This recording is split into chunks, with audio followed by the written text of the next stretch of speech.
Bonjour à tous la famille. Alors j'entends un peu dire en ce moment partout, pourquoi est-ce que Poutine n'a pas réagi? Pourquoi Poutine n'a pas aidé Maduro? Pourquoi les Chinois n'ont rien fait? Comme si d'un seul coup la Chine et la Russie auraient lâché le Venezuela.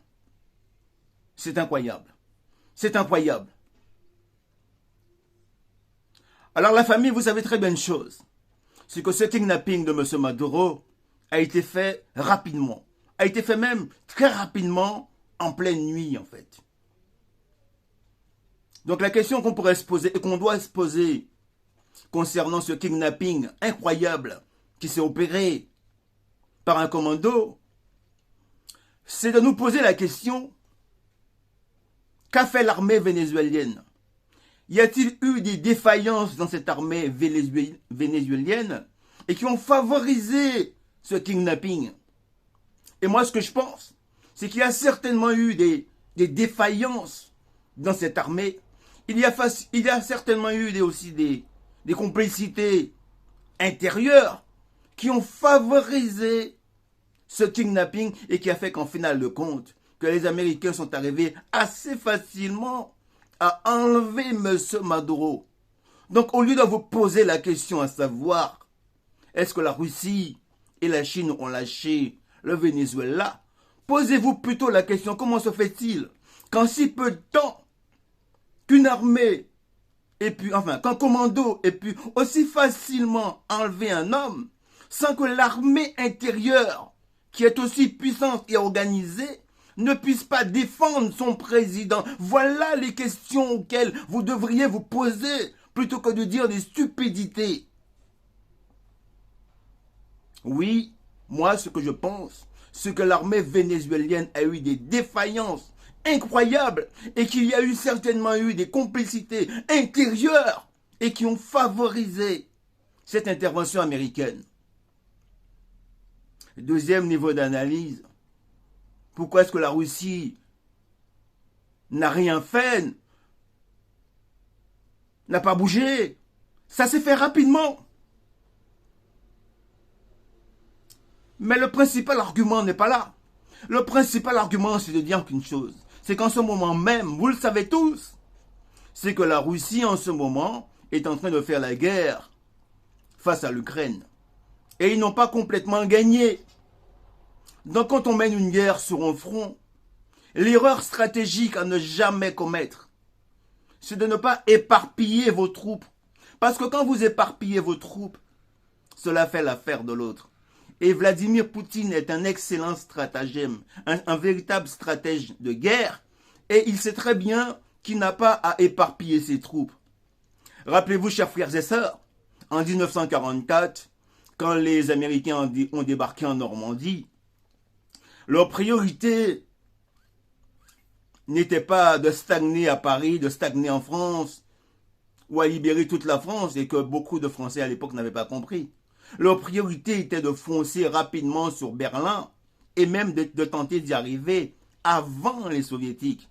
C'était la stratégie militaire de façon à gagner la guerre et non pas forcément à libérer la France, même s'il fallait libérer la France.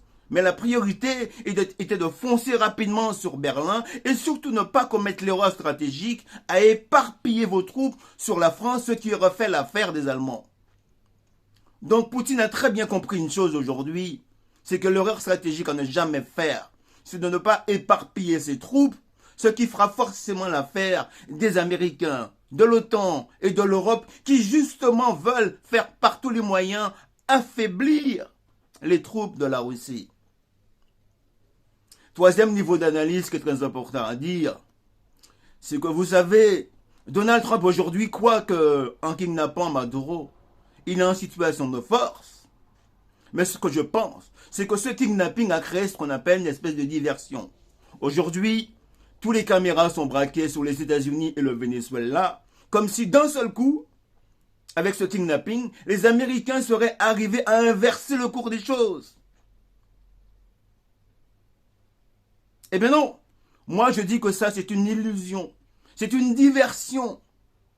Tout est fait pour nous montrer qu'aujourd'hui, que America great again, que l'Amérique serait de retour, alors que non. La réalité de la guerre, c'est que c'est Poutine qui est en train de la gagner en Ukraine et que Poutine ne va surtout pas bouger ses troupes ailleurs, à ne pas commettre cette erreur-là qui serait fatale pour ses troupes.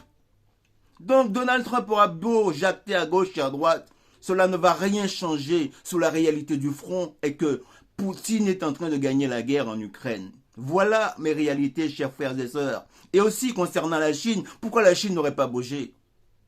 Vous savez très bien qu'en ce moment même, que la Chine veut récupérer Taïwan. Et en attaquant, en kidnappant Maduro, Donald Trump a commis une erreur qui a créé un précédent. Oui, Donald Trump a créé un précédent. Parce que dorénavant, il n'aura plus la possibilité de dire que c'est Poutine le dictateur. Il n'aura plus la possibilité de dire que ce sont les Chinois le problème.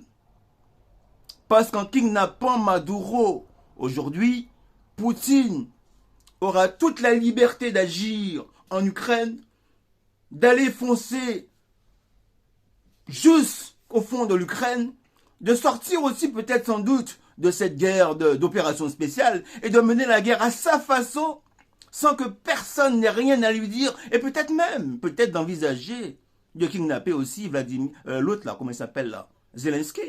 Qui c'est qui pourra lui dire quelque chose maintenant que Donald Trump a créé ce précédent? Voilà, chers frères et sœurs, l'analyse qu'il fallait faire concernant ce qui s'est passé. Je leur redis une chose. Pourquoi la Russie et la Chine n'ont pas réagi? Oui, ils ont d'autres enjeux très importants à faire et que la priorité en ce moment même est de nous poser la question. Pourquoi, et je le redis, l'armée vénézuélienne n'a pas réagi? Comment comprendre les défaillances qu'il y a eu dans cette armée vénézuélienne? Parce qu'on ne peut pas attendre l'aide de l'étranger alors que vous-même, votre propre armée n'est pas en capacité de réagir. Merci, chers frères et sœurs, si vous avez aimé cette vidéo, likez un maximum. Parce que ce qui se passe en ce moment est extrêmement grave. L'heure ne peut pas être au silence. Parce que nous savons très bien que derrière tout ce qui se passe en ce moment même, avec cette attaque, avec ce kidnapping, que c'est l'avenir aussi de l'Afrique qui est en jeu. C'est l'avenir des troupes des pays de l'AES qui sont en jeu.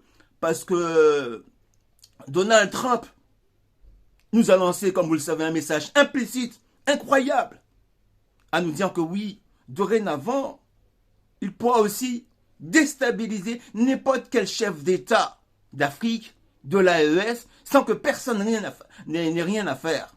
Alors que non, je pense que la Russie, la Chine et que les pays de l'AES doivent garder la tête tranquille et ne surtout pas tomber à cette tentative de manipulation, de kidnapping, à laisser à croire en fait que l'Amérique serait de retour. Alors que c'est en ce moment même que c'est la Russie qui est en train de gagner la guerre en Ukraine. Merci à tous et à une prochaine vidéo.